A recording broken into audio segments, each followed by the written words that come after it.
This generation under so much pressure, held to a standard impossible to measure. Without guidance, they suffer. No father in sight, no love from their mother. Not the fin for the one in the mirror. Self-image distorted, can't get no clearer. Damn, lost souls devoured by the streets. Ain't no fairy tales or yellow bricks by their feet.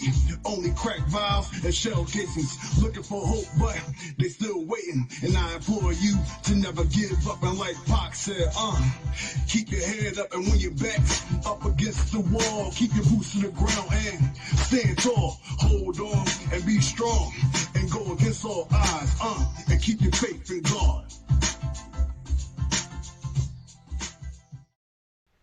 Today we will be spotlighting YEAH, which is the Youth Empowerment for Advancement Hangout.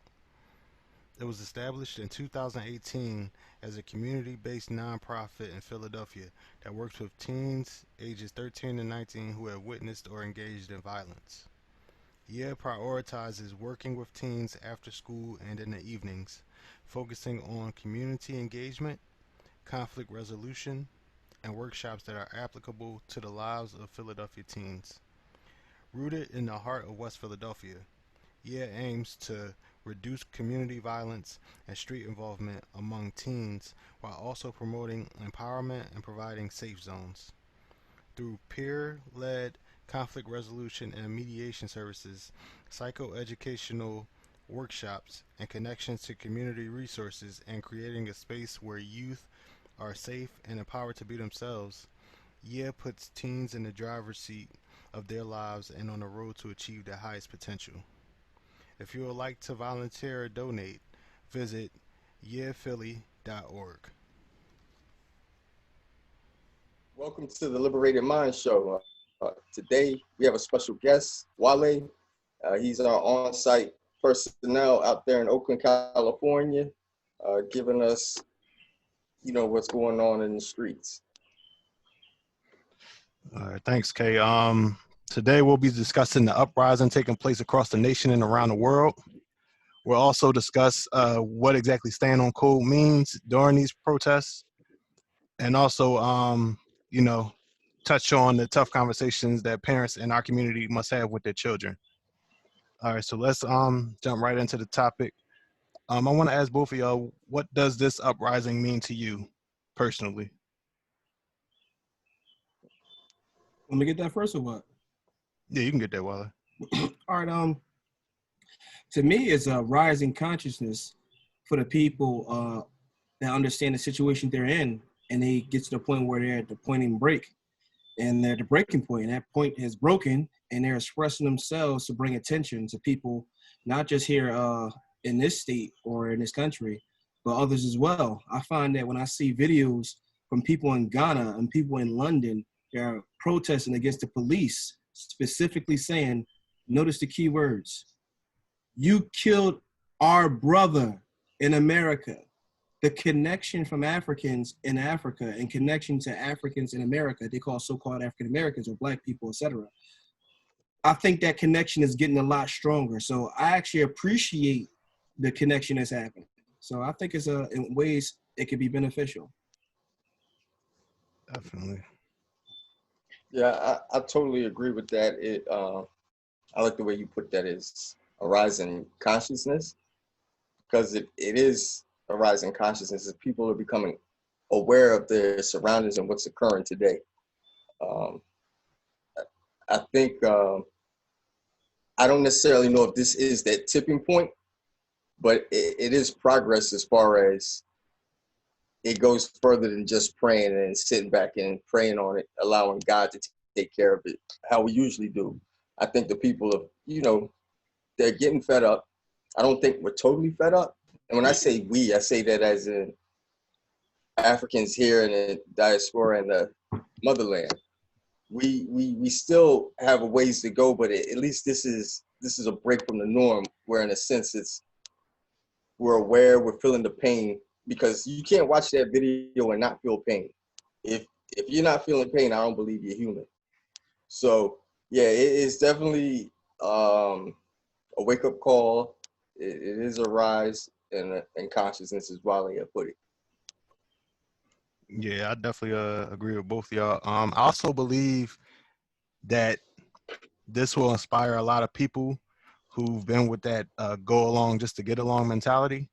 I think it will allow us to kind of, I guess, reprogram our minds to align better with what's best for us instead of going with what's the common theme and what people think will make them succeed or seem like they're succeeding in this country. So I think it's definitely a good thing. A key point I look at is that I'm noticing that people are starting to, repeat a phrase that says, I'm not my ancestors," in referencing the civil rights movement. Not to say it was a bad thing, but people are starting to, come to the realization that turn the other cheek and not expressing themselves fully and not deciding to do things for themselves as the Panthers were doing in 66, 1966. Since they were doing those things, people are starting to recollect back to those type of philosophies, the do for self philosophy, namely the Honorable Marcus Garvey.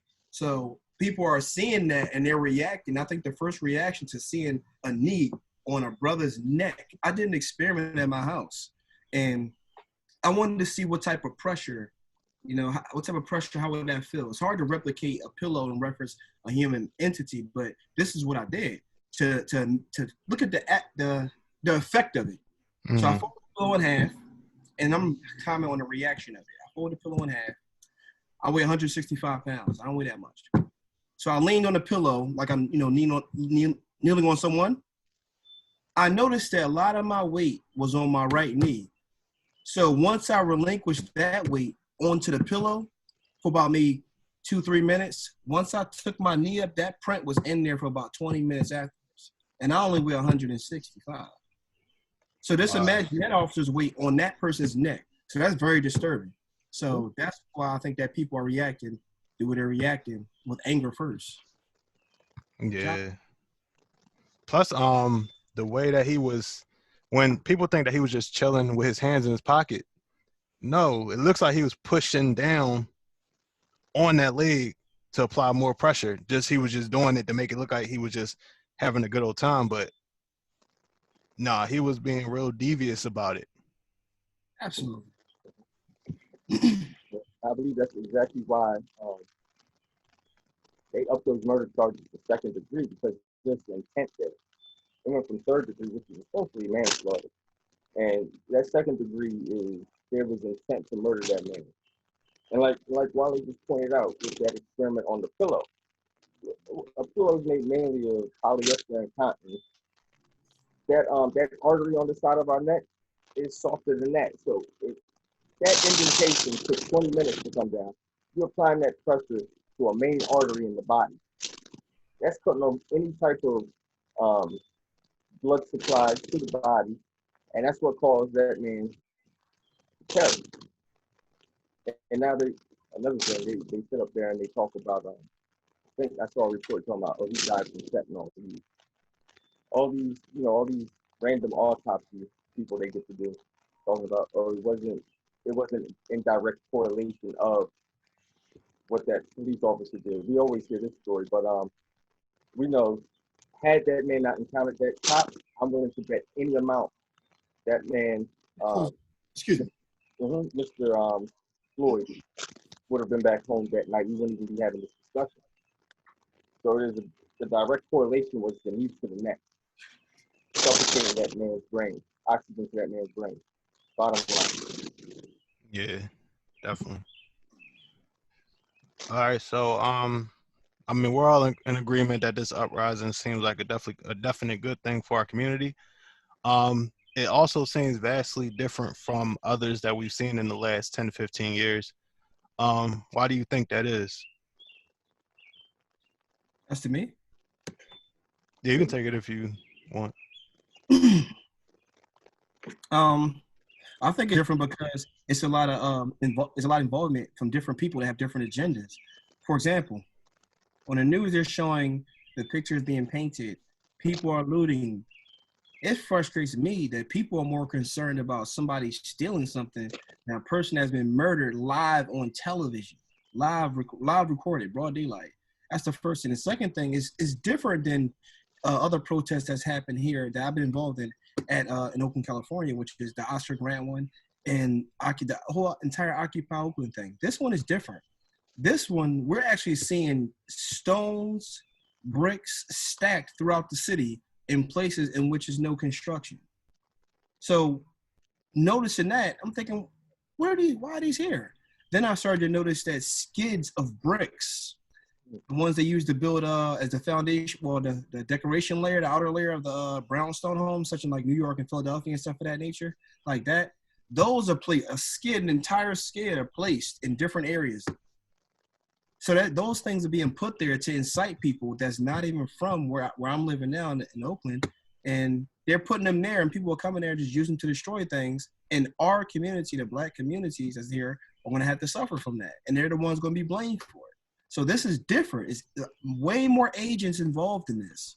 So it's sometimes something's going on. It's different. Yeah.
So that, along with people being home in this quarantine, people saying, you know what,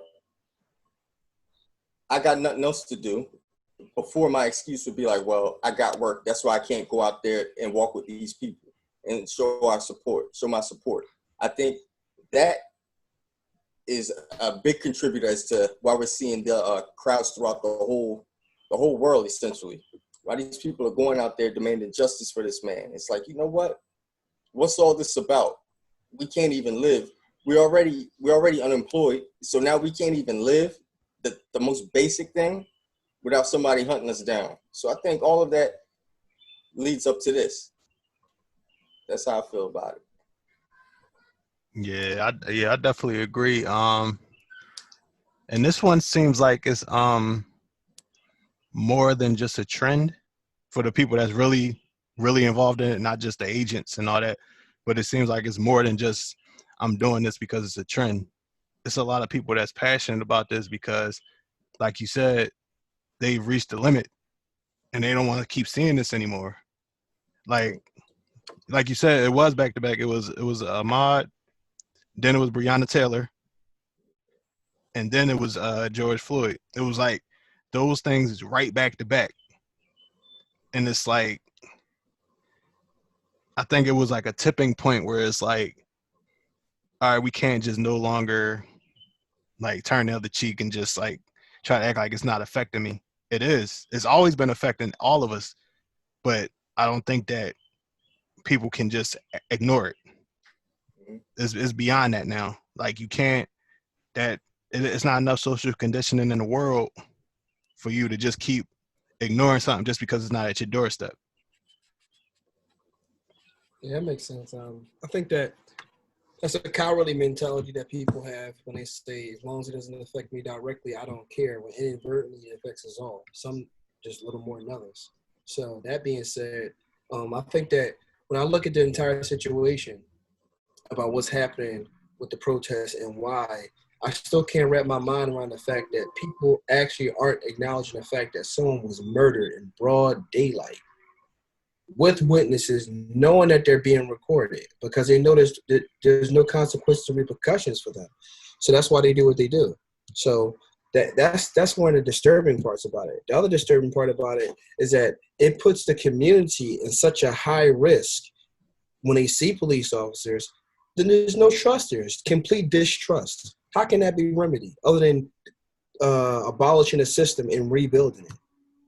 You know, so all they, to me, you know, as people say, most of the time they believe half of the organization has just changed uniforms from white to blue. Yeah, definitely.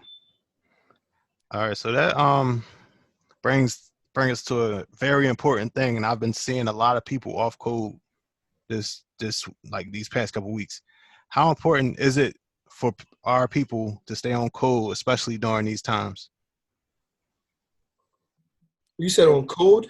On Yeah, code. like not speaking out against like the protests and uprising publicly, like denouncing stuff publicly and letting like Oh, okay. people be like, ah, see, I told you. They're even saying it. Yeah,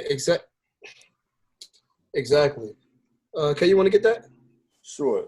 Yeah, I think it's bull, because it's like you don't throw your dirty laundry out there.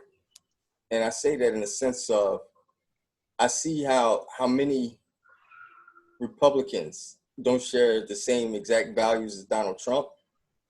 No matter what he does, man, they stay on code. They'll deal with that behind closed doors, but they don't come out there and they don't condemn him publicly. So my thing is, we tend to have that that forgiving gene, to where we can forgive literally our enemies, but when it comes to us, we're extra harsh, or we don't want to, we want to keep those. I'm gonna just say it straight up. A lot of people don't. A lot of people say what they say. It's because they're concerned about what their white friends um, would feel, or how their white friends would take what they're saying. Case in point, I've seen posts where people are like, "Yeah, all my white friends, I know that's not you." It's literally directed towards Caucasians, to where they're more concerned about hurting the feelings of their Caucasian friends. If it don't apply, let it fly. That's always been my philosophy. So if you're talking about a racist and a bigot, if your friend feels you talking about them, that's what they are.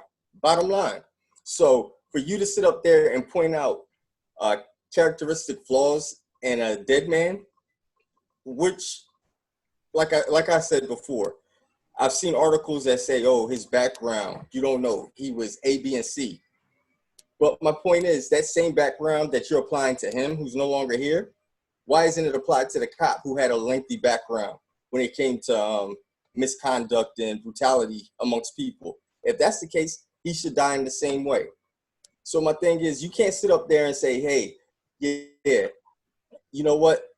He wasn't a perfect guy. Don't make this about him, because you guys need to find a better person to fight for." Or with all this, yeah, you guys are doing that, but what about the property? What about the property? I don't see people complaining about, you know what? Literally hear people say, "Yeah, that was bad that that man died," but there's always the but.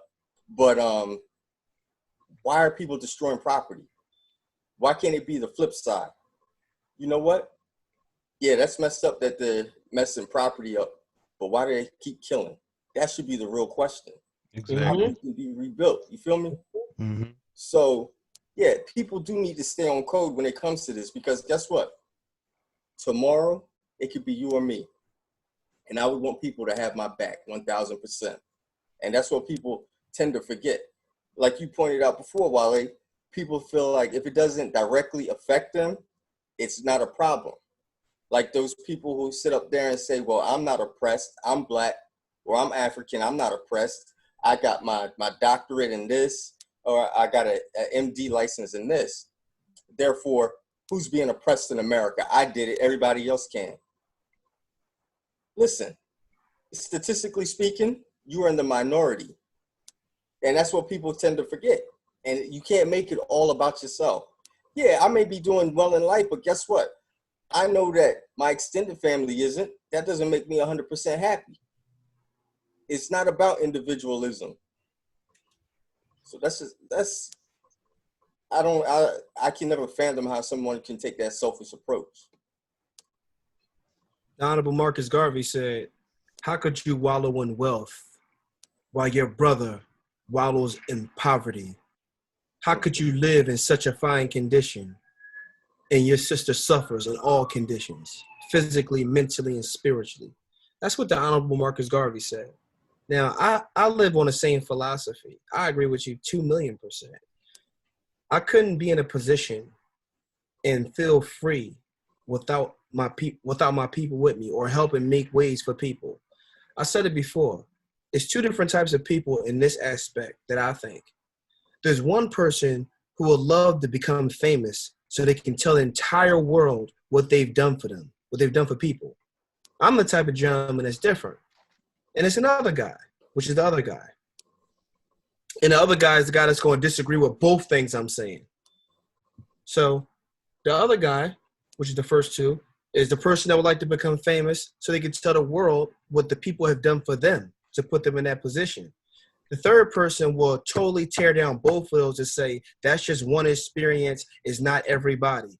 That type of cancer that they insert and that type of thinking, it divides people. It makes people not want to be get along with each other. Just like you said, as far as the when you said that, oh, it's always the spin, it's always the butt. They will say this, and then they will make sure the butt is bigger than what they said previously to make it seem like, oh, it's not really not that important. Almost as if they're saying that he deserved it.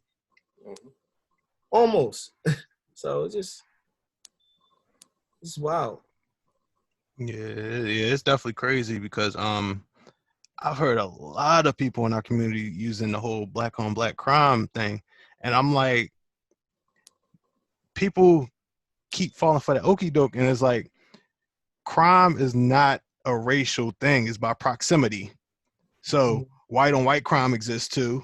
Asian on Asian crime exists. It's just not pinpointed because there's no esoteric agenda pointed at those groups to make them seem like they're more violent, they commit more crimes, and everything like that. So we as a people, we can't fall for that and make them think that we're lesser than, we're more, what's the word they use now, thug, which is keyword for nigger.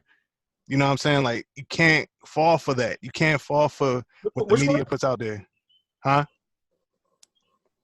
What'd you say? I apologize. Which word was it? Because this was kind of freezing up and breaking up. I couldn't really understand. I apologize. Oh, my fault. No, I said they like to use the word thug, which is key like a code word for nigga these days. Okay. So it's like our people seem like to just fall in line, and they still have that mentality like, oh, white people's ice is colder, so I'd rather buy their ice. You know what I'm saying? Like, it's crazy. Right. Yeah. And going back to that what about black on black crime statement? If correct me if I'm wrong, but that whole World War II issue with Hitler and the so-called Jews over there, that they were putting in all those concentration camps and murdering. Mm-hmm. Was that not? Why don't they define that as white on white crime? That's the biggest infliction of white on white crime, but it's never referred to as that. They always can separate. When they had their Vikings and barbarians fighting one another, they never referred to it. Even historically, they'll say the Holy Crusades. They never, ever used the white on white crime. But when it comes to any time they want to deflect, because that's all it is a deflector. And you have people foolish enough to go and repeat it. Because I've never heard of an Asian on Asian crime, Latino on Latino crime. So like I said, when I hear that, I already know what I'm working with. And those are the type of people Harriet Tubman said, okay, I got you. She take care of them. Get down to business. Yeah. I just had to interject that. Now, I feel you 100% because that was a good example, because it's a book that I read called The Sunflower. It's written by an SS man who was part of Hitler's regime, him and Eichmann. Mm-hmm. And he wrote his entire testimony about what was happening, who was who, and who was what. And I read it, and it's his direct testimony. Nothing changed. So the story is being told by him, and it's very clear. He points out that how they were literally killing each other the entire time because they wanted to steal the wealth of the European Jews during that time in that area in Auschwitz. So they clearly say they actually organized to kill each other to try to steal it. But they never talk about that during that time as well. These were European Jews as well that were doing this as well. So they don't talk about these things. The book is called The Sunflower. Read it. Wow. Yeah, that's As a matter of crazy, fact, I gotta do one better than that. Hold on a second. Promote them. But yeah, it's a trip. It's a trip. And it's like, when we, like you said, you fall off code. Once you fall off code, you fall for anything else because it's essentially you just repeating talking points that far right, we call them far right, but yeah, I'm just being politically correct. The far right uses, it's their tactics. It's always it's a diversion from the topic at hand because guess what? Then people put emphasis on defending black on black crime to where you have to break down statistics. Everybody's got to become a statistician and an investigator to explain exactly how crime works. And like you said, it's all about proximity. I was going to be backward. This is the book, Sunflower. The Sunflower, Simon Wasteland. Okay. This is the book right here. You see it? Yeah, yeah. All right, cool. That's the book I was telling you about. Super cool. But they don't even talk about that. I apologize for interrupting. Oh, no, No, you're fine. But since you promoted him, yeah. I'm sorry. Promote your man, Reality. Oh, yeah. Promote him as far as what he's doing with the cleanup efforts, please. Yeah, definitely. My man, Reality Challenge Wallace Battle from Philadelphia, Pennsylvania. You know, he's well-known, community icon, you know, legendary basketball player throughout the city, hip-hop artist, you know, motivator.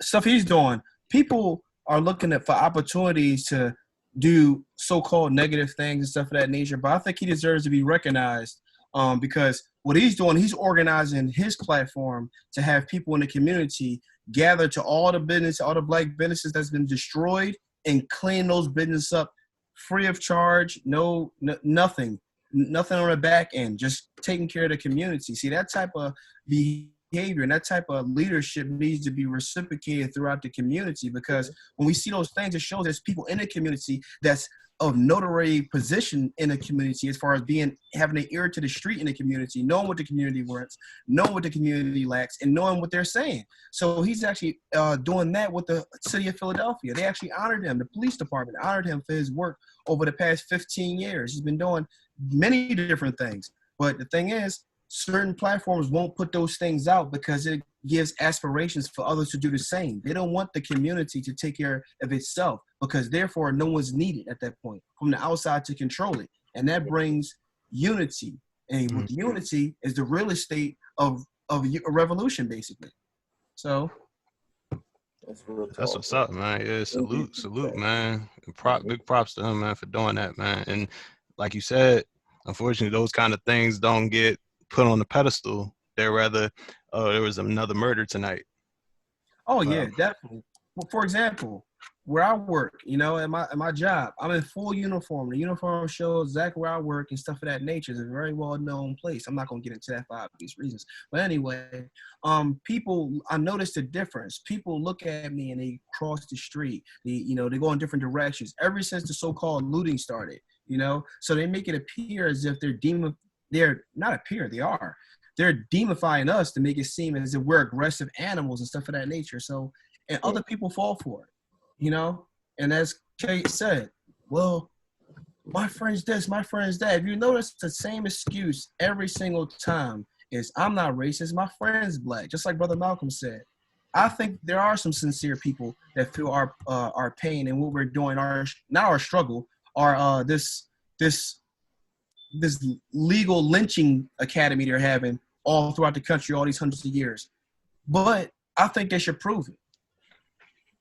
And you can prove by standing front line in front of everybody, you know, and if they decide to push on people, you know they're going to beat the brothers and sisters up. Stand in front, see if they hit you with a club or gas you.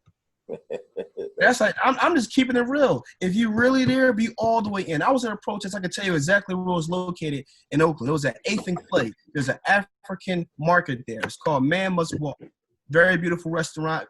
Supermarket. I get all my things there. You know, Anything you need to get from Caribbean food, African food, go there. 8th and Clay, Oakland, California.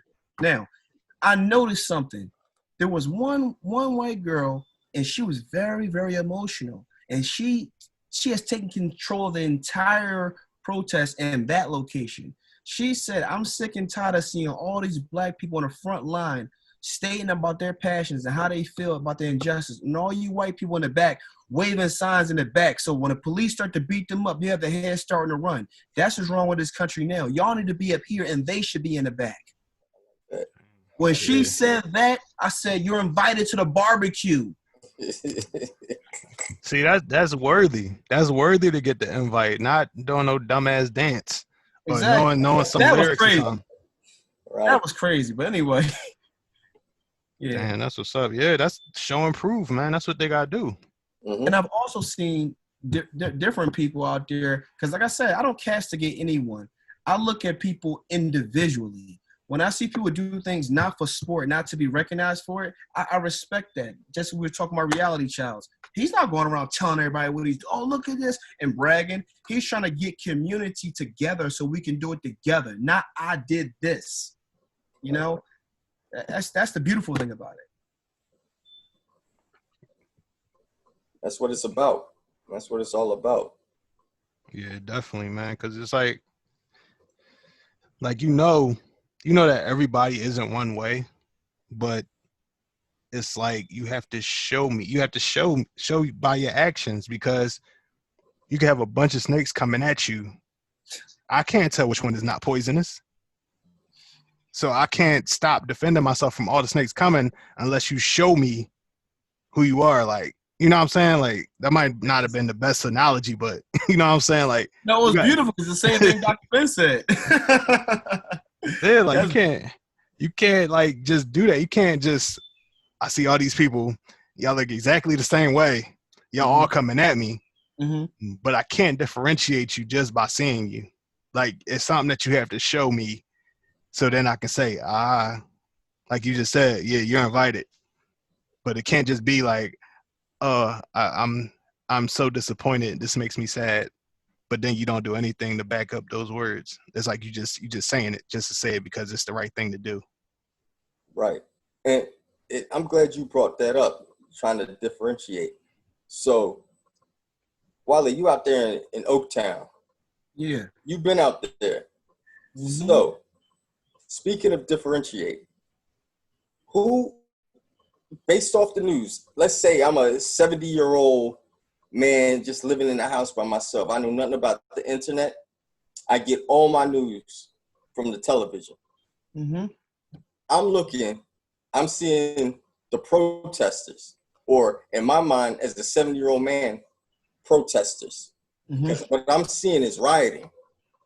So, how do I differentiate? Who is starting this, the rioting? You mentioned before about the whole setup with the bricks being put into these areas where people are protesting. Who are the agitators? I know you have firsthand experience. Can you explain that? Absolutely. The agitators are people that's not even from Oakland, California. I have an inside source in Oakland, in the Oakland Police Department, a person who was arrested 77 people during that time. And also, they said 60% of the people that they arrested are not from Oakland, California. They're from Fresno, Bakersfield, Sacramento, places way out in the valley somewhere that have no business coming here. Now, the second part of that, the people that they arrested with weapons on them, with a hammer or anything of that blunt object that can do some damage, each person was not from Oakland. Wow. None of them. Now, one incident that happened in 2016 that I was at a protest, and I personally believe police officers are involved in this. Now, this is my evidence. In 2016, there was a protest in Oakland located at 14th and Broadway. Traveled down to the highway, and I was there. And it went down to the Oakland Police Department. There was a gentleman smashing a bunch of car windows. I was there. I've seen it with my own two eyes. Smashing a bunch of car windows. And I'm going to bring it forth now, so I'm not digressing. So he smashed a bunch of windows. We turned around and said, what's that noise? So we see the gentleman smashing windows. He had a T-shirt wrapped around his head. So we looked at him walking towards him like, what are you doing? He ran straight towards the police station. There was a line of police officers like this, and where my head is will be the police station where a person will walk in. My hands are lines of police officers. This guy was running towards them, away from us. And what did they do? They opened up like a garage door and then closed. They never turned around and looked to see what it was or anything. That's telling me that there's people in law enforcement inciting these things. And not just that, a lot of these white businesses in Chicago and in Oakland, they're paying people to destroy their own businesses for insurance purposes. And they're also paying people to firebomb those things. How do I know this? Because in Chicago, 2 people was arrested. In Oakland, California, they had the owner himself filmed saying, get that, throw the fire in. So now this is the strategic economic warfare that's happening between our African communities. The average African community's overhead for a storefront is astronomically high in comparison to a European's overhead with their business. Now, being though we're supplying our own, businesses and stuff of that nature, supporting our own businesses, granted, they're able to stay afloat just a bit, but the overhead, they have to charge significantly a lot more. So chances are to have fire insurance or a certain amount of damage insurance, the average black business can't afford it or not thinking to get that much insurance because of the overhead. Now, the other side of the coin, the second of 3 sides, the head side of the coin I'm going to talk about now. These white businesses that's hiring people to destroy their own businesses and inciting people to destroy their own business, once they get that insurance check, they get not only amount to fix the store, that gives them extra money to open other businesses that was forced the black businesses to close down. So now they're expanding the so-called empire by owning everything. Now, what do we have that's black owned? Nothing. They control the entire community. So it's not gentrification, they call it. It's modern day segregation. That's what's happening. Wow, that's crazy. That's crazy. From that economic standpoint, I'm glad you brought that up. I didn't even look at it like that because, yeah, your business could be worth maybe a couple $100,000, but your insurance is for like a couple million. So yeah, you take that money and you split, and you can even diversify to where you have this town, that town.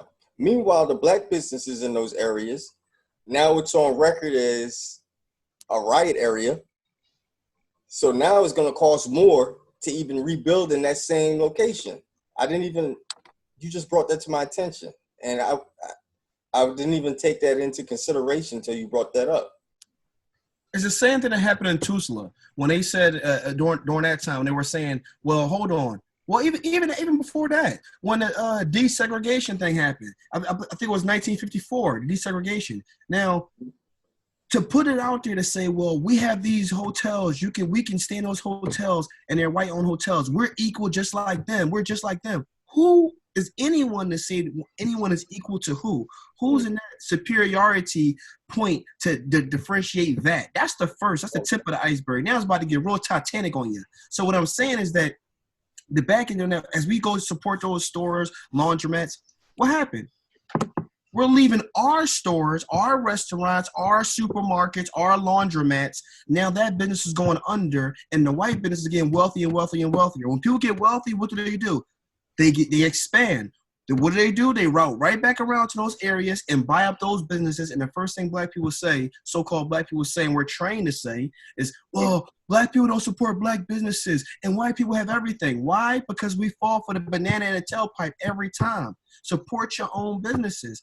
Not saying you don't have to support another one. If you want to buy something from there, fine, but support your own businesses first because they have it a lot easier than you do. I know people that own clubs here in Oakland, and they tell me what their overhead is. I'm like, wow, that's why I have to charge $30 to watch a free basketball game. Wow. Man, the game is crazy, man. It's mad rigged. And I don't know what your experiences are, but I've noticed with people I consider friends growing up, some Caucasian friends, they would be like, I remember I would go to the barbershop, and I lived in Marlton area of New Jersey at the time. So there weren't no black barbershops in that area. So you're either going to Camden or Willingboro, which is a hike, but had to do what you had to do. So I would go to Willingboro for my haircuts.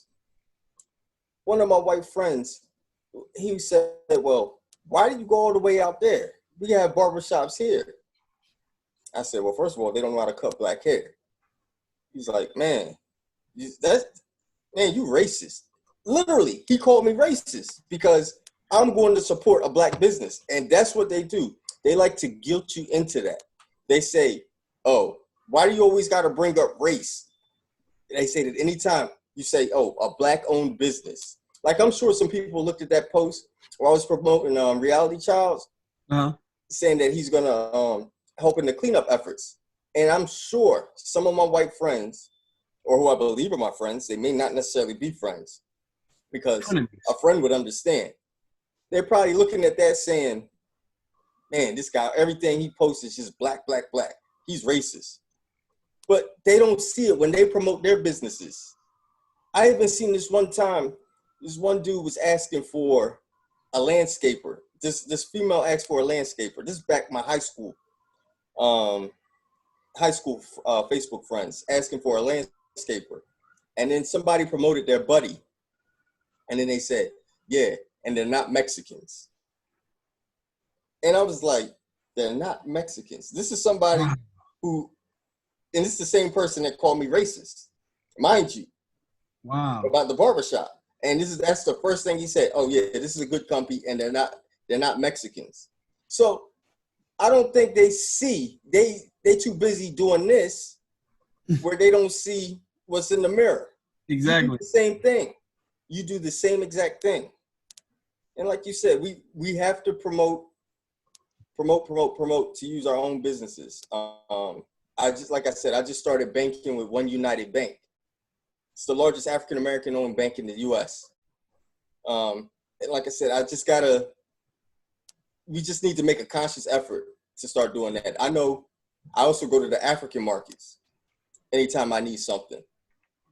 If I'm gonna eat fast food or whatever, I go to Jamaican takeout. So these efforts that I'm making, I'm doing the best I can. But at the same time, we have to hold those businesses accountable, because if they're not spending the money within the community, it defeats the purpose. That's a good point. That's a hell of a point right there. Right. Yeah, definitely. Yeah, because our dollar only stays in our community on average 6 hours. That's pathetic. That's pitiful. Yeah, and it's I was gonna make a point about something you said. Oh yeah, about the racism thing. When they point, I'm like, I got a couple points with that. First of all, racism is American through and through. Like, it's a part of the fabric and everything. Secondly, it's almost like they get so excited when they have an opportunity to call someone black a racist. That's and true. And I'm like, you're so happy to do this, but in all actuality, we can't be racist. We can be prejudiced, but we don't have the power, the systemic power in this country to oppress anybody. So we can definitely be prejudiced against people, but we can't be racist. It's like, it's not possible. So they just get this, I don't know, and they get this excitement, like, I have my opportunity. You're a racist. And then they do that. And then if you come back with some facts, they just keep using the same word. Well, you're still racist. And then they try to use some kind of dictionary definition that they find somewhere that says, they're the same thing. Like, no, it's not. I don't know where you found that at. I don't know what kind of thing that you just typed up and shared the screenshot, but it's definitely not the same thing. Like, it doesn't make any sense. I'm like, for you to even call someone black or melanated a racist, it shows how shallow and idiotic you are at the end of the day. Like, that's denying the whole history of America. Everything has been done. Like, how can you even work that to come out of your mouth? Like, you're racist, knowing everything. It's too much information out here for you to not know what we've been through, and for you to still say you're racist. Well, how about this? When I hear people say it to me, I look at, first of all, learn what the word means. When there's a suffix on something, it means you're proficient at it. Just like when someone has, if I play the piano, I'm a pianist. You know what I'm saying? I'm a violinist, stuff like that. That's the first thing right there. Second thing is this. Like you said, to be races, as they will put it, it has to be an infrastructure of power, economic power, political power, social power, because that means you have the power to bar someone from doing something. For example, I'm the hottest rapper in whatever city, and James, you the bigger rapper in another city, but I'm coming up on your fame. I'm taking a lot of your fans, but you have that infrastructure power in the industry. You can shut the whole front door on my album being released because you have that power to do so, the infrastructure. The new guy that's coming up trying to get to your point, which will be us, we can never get to that point because we don't have the power to bar anybody from anything. Mm-hmm. So, the host has spotlight your video. Yeah, that's definitely true, man. It all comes down to that power. Like, just take, this is just one small sliver, but just look at redlining. That's it. Exactly. Real estate, redlining. Like, if you look at that one facet, which is still happening to this day, that's the perfect system of racism. It holds us back. It pushes us into these certain areas, which is the reason that zip codes were created. So you know who's where and to keep them there. So, yeah. Central Park used to be a black neighborhood, a so-called black neighborhood. They destroyed it just to make a park out of it in New York. Did you know that? Nah, I didn't even know that. That's crazy. That whole thing used to be an entire black neighborhood. They say, you know what? I'm not even going to repeat what they would say, but they just said, we're going to destroy this and get them up out of here. Burn them out, destroyed it, leveled it, and made a park out of it. Where people lived, not a slum, so-called, or a place where people were raping or killing people or in so-called drugs, whatever that means, and all these things. They just destroyed it because we were living there and made a park out of it. That's crazy, experts. Man. The system is experts I always find displacing people. Yeah, I was just gonna say, I always find it ironic. Now you brought that up. You brought up Tulsa and then Rosewood and now Central Park. You hear these places, and why is it all right when they used violence to get what they wanted?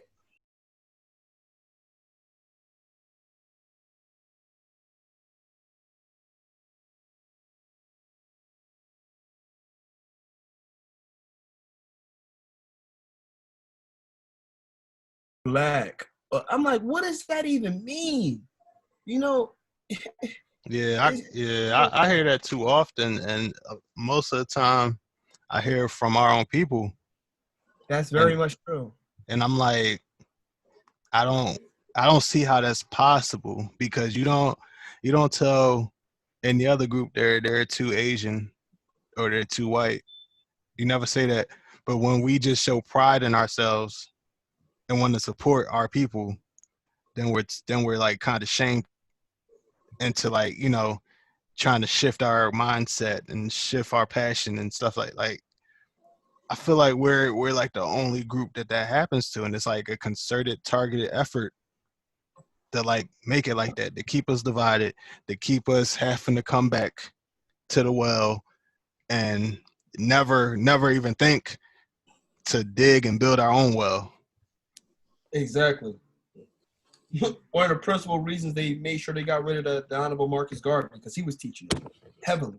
So if we, man, that's the thing. The unity factor is the one that we're missing, because once we have that unity, they find ways to divide us. Oh, Africans don't like black people. They're the same people. That's one. Two, when I was in Africa, I was treated, the first thing, every village I went to, every city I went to, every part of the country I was in, when I was in Kemet doing my research, everyone said, oh, my long-lost brother, welcome home. And they weren't trying to ask me for stuff. Not everybody. More of them, the larger percentage, was giving me hugs and wanting to carry my luggage and my bags and wanting to carry my water, not for profit, but the fact that I came home. Yeah. So people don't know that these things. So the narrative, you ask them who said that, I ask them this. How many times have you heard a person that was born and raised in Africa call you a African American booty scratcher? I'll wait on that. Yeah, So exactly. who put that in there? You know, so being able to put that in there and successfully kept us divided. These are the principal reasons why we should be getting together and learn our culture to understand that cultural gap that needs to be sewn back into place. Once we have that, we have a greater appreciation of ourselves. Once we have that, we could deliver stronger messages that will penetrate the toxic societies that we grow up in that's forced upon us. Once it's forced upon us, we look at things a little differently and say, you know what? I've seen this before, so I can get around that. Just like they teach us to go to school in these so-called places of indoctrination. They say, well, go to school so you can get a job. Go to college so you can get a job. Why not be an entrepreneur? But they don't, Exactly. but that keeps them a part of the system. They want a big extension plug, everything plugged into each other. And when things start to erode and explode, then they say it's too many things together. Yeah, What does that do? exactly. Separation. So once we understand these things, the first process I think is the anger process, being upset. Why I didn't know these things. But being though I know these things now, and the little I know now, I'm past the upset stage. Now I'm inspired to learn more, to find out more ways to help my people. Dr. Yusuf bin Yekin, the honorable ancestor, he taught for 20 years at Malcolm King College for free, a course on Egyptology. His expertise work that's been teaching the world for Wow, over 60 years. that's crazy. People Wow. like that should be superstars in our communities. They should be leaders on elder councils to bring us into the consciousness of who we are and what we need to do to dodge these barriers. But we're not taught that. We are our parents' children. And what I mean by that, as far as under this regime that they call America, you know, I'm not saying it's bad. I'm not saying it's good. I'm pointing out what's happening. That's blatant. Yeah, So these are things that people are afraid to say. And I say these things because I feel that I know it should be said. And our young black boys and young black girls, and if they want to use that word, should see these things and wonder why I don't know about certain people or certain things have been done. Wonder why I'm forced to get in this program and it's not happening to other people. It's a system that needs to be scrapped. definitely. And you know, you were talking about what we're taught and how and what we're, you know what I'm saying, you forced to go through school. So then not only are you in debt, but then it kind of gets you into this kind of slavery mode where you have to work, because if you don't work, then you're kind of trapped. So it's like you damned if you do, damned if you don't. They don't teach that independence, that want to do for self and do for your community and go after that, you know, building something for the community. They want you to know, come work for us.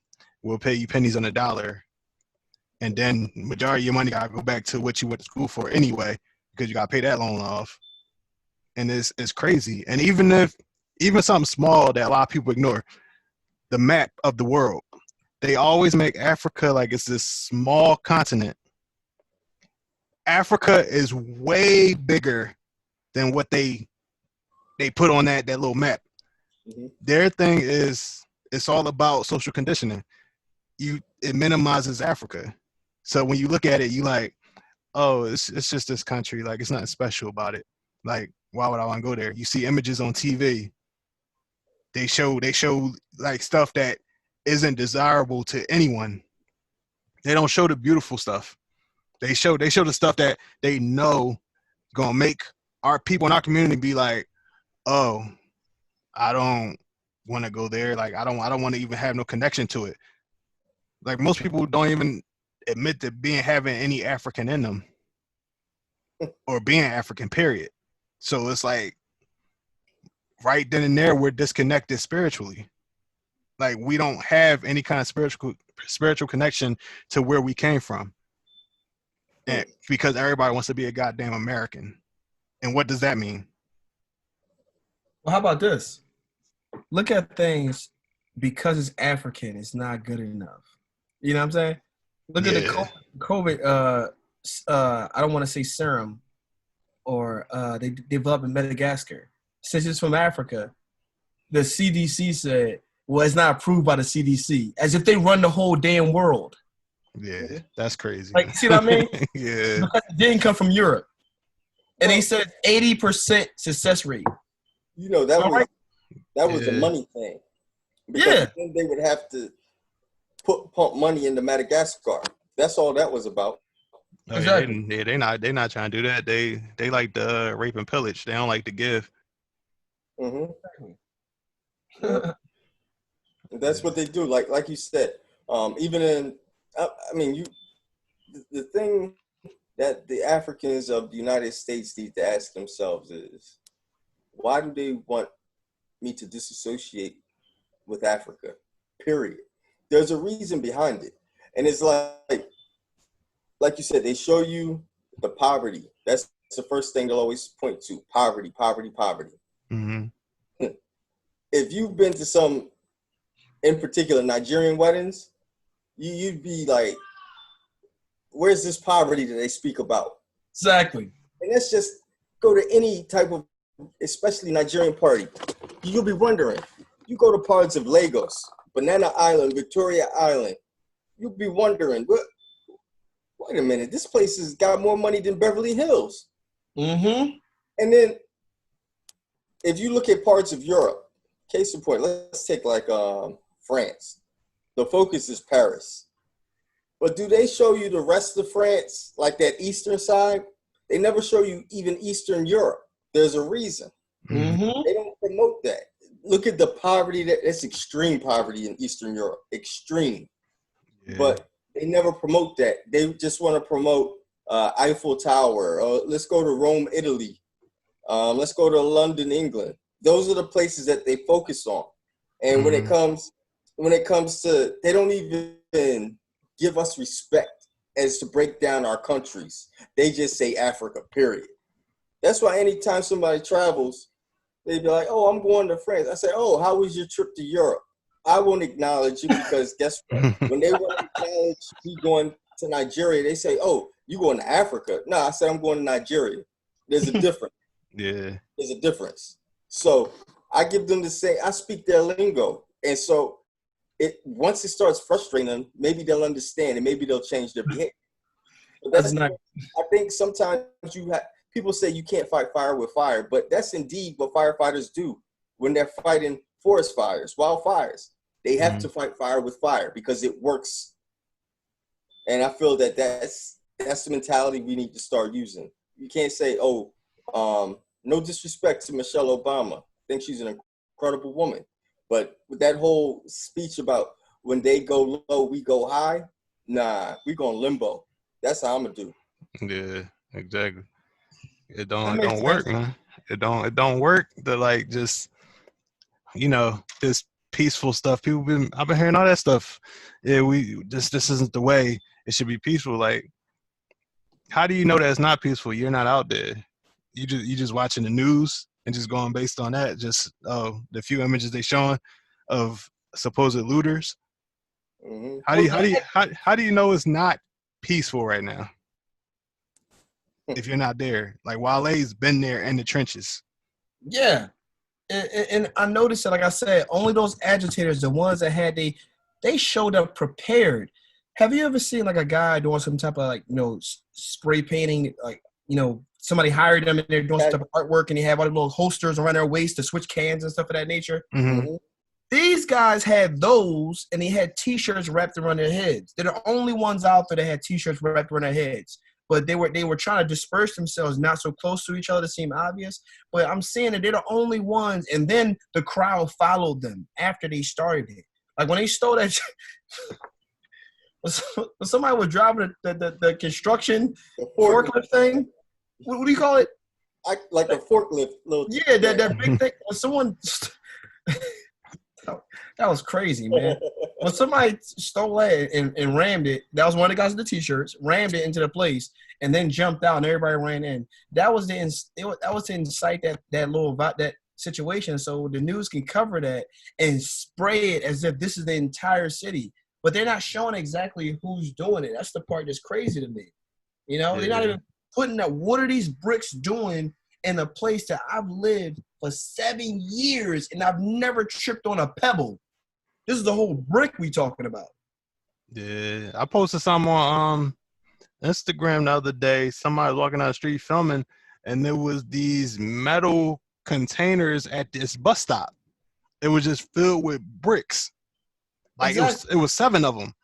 It was nobody out there though. This person was the only person walking out there. It wasn't even no cars. It was just these containers of bricks strategically placed. And I'm like, it wasn't no construction. Like Wale said, no construction anywhere. It was just there. And I'm like, you see this stuff, and then you're still in denial about what's going on. You tell somebody, if you look at these videos, you can see who's actually inciting this stuff, because when they smash these windows, conveniently you see them walk away. Exactly. You don't see them run into the building with the people. You see them smash and then conveniently walk away. But what's been happening is that when these people have been smashing the windows, I'm sure while they can attest to this, some people have been confronting them and catching them on video and stuff like that and surrounding them. So the storm has been coming down on them, so they haven't been able to get away with it like they have in the past because people are more aware. One person paid for it royally. You know, I had nothing to do with it, obviously, but when they were that person was breaking a bunch of windows to restaurants, and one person stopped, and he turned around and said, "What's that noise?" And we all turned around, and we seen the guy that's breaking it. When he noticed that we noticed him, he said, "Oh, no, I thought we were starting down here." He said, the other gentleman that was with us said, "We're not doing that. That's not what we're here." He said, "Well, I thought that's what y'all wanted me to do. Y'all wanted me to do." Nobody knows this guy. So they chased him down, and they had a long conversation with him, a deep conversation with him. So, and it's there's reports. Another thing we need to be mindful of, these neo-Nazi groups, these white nationalists, white supremacists. Mm-hmm. They're infiltrating that. They're the ones infiltrating. It's not all Antifa at the same time. It's these people coming in there doing this to incite the ongoing race war. So what they're doing is they're coming in there, they're doing this, and like you said, they're splitting. They ain't hanging out. They said, all right, let's do this. We're going to have these people, the people that are desperate or whatever, they're going to go do what they want to do. They're going to go loot, whatever. Mm-hmm. So they're going in there causing this drama. Then they're sitting back. Then they're the same ones going online like, look at these N-words. This is what it's all about. It ain't about no protest, because the main thing you hear people, what does this have to do with George Floyd? What does this have to do? That's the question that they bring up. And the thing is, that has nothing to do with it to a degree. But the overall thing, because the police system is part of white supremacy, it correlates in the sense that these people are coming in here strategically, getting dropped off in vans, starting this, going back into their vans, and disappearing. Because like you said, they coming out there with their face wrap. Yeah, we're in a time where everybody's wearing a mask. But most of these people doing that, like you said, they're disguising themselves. They're coming in and they out. They just amongst the crowds doing what they need to do, and they out. And what it's doing is it's shining a bad light on the whole protest, because it's the fact that people are associating all these vandals with the protesters. And like I said, it's strategic. They're doing exactly what they intended to do, which is take the attention off of the good we're doing and then focusing it on the distractors. But guess who's the agitators? They coming in there, they doing it. So like you said, that one video in Minnesota, was it Minnesota with that police officer? His own ex-wife confirmed that was him. She's like, that's my gas mask. They found the text messages and everything. Oh yeah, the one that had the umbrella? Yep. He had the umbrella and the gas mask. That was a police officer, Minnesota police officer. He went there and started tagging the what was it, like an AutoZone or something? Yeah. It's been confirmed he's a police officer. So like we were saying, these are undercovers coming in there. We don't know if they're on or off duty. They could possibly be paid to do this. And like you said, it's also for insurance purposes. You know what? This business ain't doing too well. I want to get out of this neighborhood. all right, I got you. Don't worry. The police know it's me, so I'm not going to get arrested. And it's all strategic. It's just a way to maintain the whole power structure in the United States. Bottom Perfect line. opportunity for insurance fraud. Mm-hmm. Yep. And that's exactly the right word, fraud. It's insurance fraud because it's not legitimate. Not legitimate. Yeah, definitely, man. Yeah, this is it's been a great discussion, great conversation. I just want to ask one more question.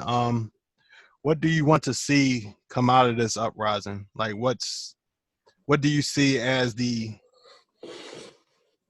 ultimate result that can come from this? I would like to think that the best result, one of the best results, because I'm not going to say the best, one of the best results that I think that could come of this is a sign of unity. Us coming together, supporting our own businesses, getting things organized in our communities, cleaning up our communities ourselves, in which I work with a group called, a corporation called Urban Relief. Just like a leaf on a tree, that relief, not relief the other way. No. So, and we cleaned up multiple different sections throughout Oakland, California, about 40 blocks in one direction, 40 blocks in another direction on both sides of the street. We plant trees throughout the city. You know, we do street cleanings, plant trees, mentorships, at-risk youth. We're basically teaching them the science of botany, basically, literally. So taking the children that at risk or the underprivileged, and inserting them in these programs to put them back in the community. From this, we have that unity. We could bring them all together, meaning the community, and say what some people once destroyed, we can rebuild with our unity, and continue to start, taking our community back. That's what I think that can happen. We'll start the conversation. Definitely. Yeah. You definitely need an end game with this, and programs such as what you just described. Also, Black economics needs to come out of this as well. It's like we see all of this, because that's what I asked myself. I said, all right, once all this is done, I give it about another week. Once the protesting is completed in a sense of we're not seeing this whole martial law thing take place. There needs to be an objective afterwards. And like you said, the main goal is unity, to where we're on the same page as, all right, James mentioned in earlier episodes, neighborhood policing. I think that's a big factor that needs to come out of this. Mm-hmm. I think groups such as the Fruit of Islam, how they have in New York. What do they got? What do they call those people? Them angels? Them red berets. Yeah. Man, I know exactly what you're talking about. They walked all the subways and the streets at nighttime on different I know what you're talking about. the Guardian Angels, I think. Guardian Angels, that's the name. Guardian Angels, yeah. Right. So we need something similar to that. And like I said, it can start with, I know we spoke on block captains, but if that block captain isn't well equipped to handle a duty such as that, then they need to give up that title, because a block captain actually needs to police that block, and there needs to be some type of communication amongst block captains to make sure that we're policing our own, because trying to trust the police after all of this, good luck with that. Not that we trust them to begin with, but we're going to be dealing with a whole nother beast. Mm-hmm. We need to look out for our own. So I think that's like a major thing. I think once we can have control of our communities, I think from there we start trusting one another again, and then we also start supporting one another. So I think that's what needs to come out of this as well. Yeah, definitely some good points. To add to that, I think that we need to find self-love, because unfortunately it's a lot of like hatred of self that goes on in our community. And it's something that was instilled in most people from a young age, and they just never got rid of it. So Mm-hmm. self-love is important. As we mentioned before, staying on code and, you know, supporting one another and not being so quick to tear each other down and being divisive. Definitely need to work on that. And just moving forward on one accord, being unified. Even if you don't understand something, being able to talk to each other and gain that understanding so we can still move forward. I think that's very important. So I think all of that on top of everything that you both said needs to come out of this. And I spoke to Kay about something, but I'm gonna talk to you offline about something, Wale, Yeah. that gonna be working on too, that I think will Cool. be very important. Cool. Yeah, so I'm gonna be sending you some footage, live footage, you know, of what was happening in Oakland. I'm gonna email it to you. Just send me your, you know, when you holler at me later on, send me your email address. I'll email you all these things, or send it to you in a book, and you just snatch it off of there, and Okay. you'll see what was happening, and you'll see what we were discovering. So it's yeah. Wow. Yeah, yeah. I look forward to seeing that, man. Yeah. And I just like salute to you, man. Thank you for being, you know, in the trenches out here, like putting in work, man. It's all good, man. God protect the community. I take care of the community. Definitely, man. And I hope that you can join us on the regular as well, brother. Yeah, definitely. You know, my schedule. I'm getting my new schedule to end the next month. Well, allegedly. So we'll see what happens, and definitely let you know. You know, and I'll definitely be on as much as possible. You know, I really appreciate the invite, and I definitely try my best to make it back as much as often. Yeah, definitely, man. You always welcome, man. Appreciate it. All right, bro. Peace, Kings. Peace, All man. Right. And I think Wally's got a couple connections, like J-Mall. If he has availability, since he does from like a photography stance, and he's got a lot of connections, I think he'd be like a nice resource for this as well. Like, you know, we can even throw him up in a banner or whatever. So, like I said, we just trying to put on for our people. You feel me? Yeah, I'm already making a list of the names of the black businesses. I'll talk to you off camera. Yeah, cool. So we just do stuff like that. Yeah, but yeah, we'll definitely rap about it. I'm gonna get J Mall TV on here too. J Mall TV, I'm definitely gonna have him on here. I'm gonna organize it. You know, I'm gonna holler at y'all. I'm gonna arrange it so he's gonna be on here. He can tell everything he's seen because he has a lot more information on urban relief program and a bunch of other things. Because he's from Oakland, comes from a family is well known and stuff of that nature. Specifically on activism, stuff like that. So I'll contact him and I'll definitely have him on here, and that'd be great so people can see him that's really there doing all this stuff as far as gathering information as well. So that's gonna be good. Oh yeah, definitely appreciate that, man. All right, so we want to end with a powerful video for parents in our community who may need to help having that talk with their children. I hope this helps, and thank you for joining us once again on the Liberated Mind Show. Be safe, and remember to stay on code. One accord, one love. One.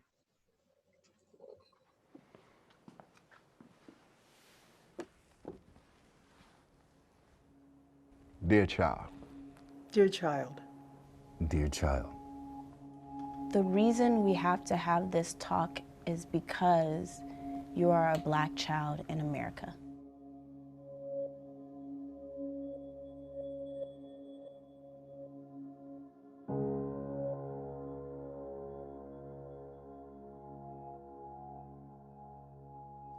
I need you to know that, man, there's so many things going on in the world. I won't lie to you, you're going to see some things that are going to break you down. It's going to hurt. I know how hard it is for you to see yourself in the place of Tamir Rice. So I need you to always be prepared and always be on your guard. And it takes away from you being a little kid, I know. But I'm trying to protect you right now. If you are approached by police, just stay calm. Don't fight back. Don't give any rebuttals. You have to understand, if you want to stay alive, you have to do what they say. Because it could be the difference between me seeing you again and not seeing you again. Sad to say, sometimes it may not even work. I'm just gonna be honest. It may not work at all. I'm sorry. I know it's tough. And I know it sounds really scary. But it's not your fault. We live in a society that is geared that we do not succeed. It is put together, it is constructed in such a way that we fail. And you have to be greater than all of that. Always stand with your head up and your shoulders back and be proud, and you are a warrior. Always know that you are intelligent, beautiful, bright, and you have a future. You have inherent worth in this society. And above all else, you're my son. Regardless of what happens, because I don't know what's going to happen today, tomorrow, whatever, just don't change. Don't change and be proud of who you are. I love you with all that I am. I will teach you how to walk in this life. You don't have anything to be afraid of. We'll get through this, and don't you ever, ever, ever blame yourself for what others do. I love you. I believe in you. And I believe that others, just like you, who hold on to their light, together, you all will change the world.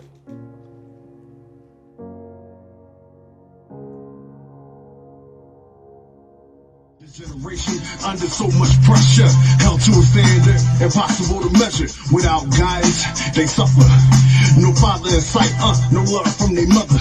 Not the pen for the one in the mirror. Self-image distorted, can't get no clearer. Damn, lost souls devoured by the streets. Ain't no fairy tales on yellow bricks. By their feet, only cracked vials and shell casings. Looking for hope, but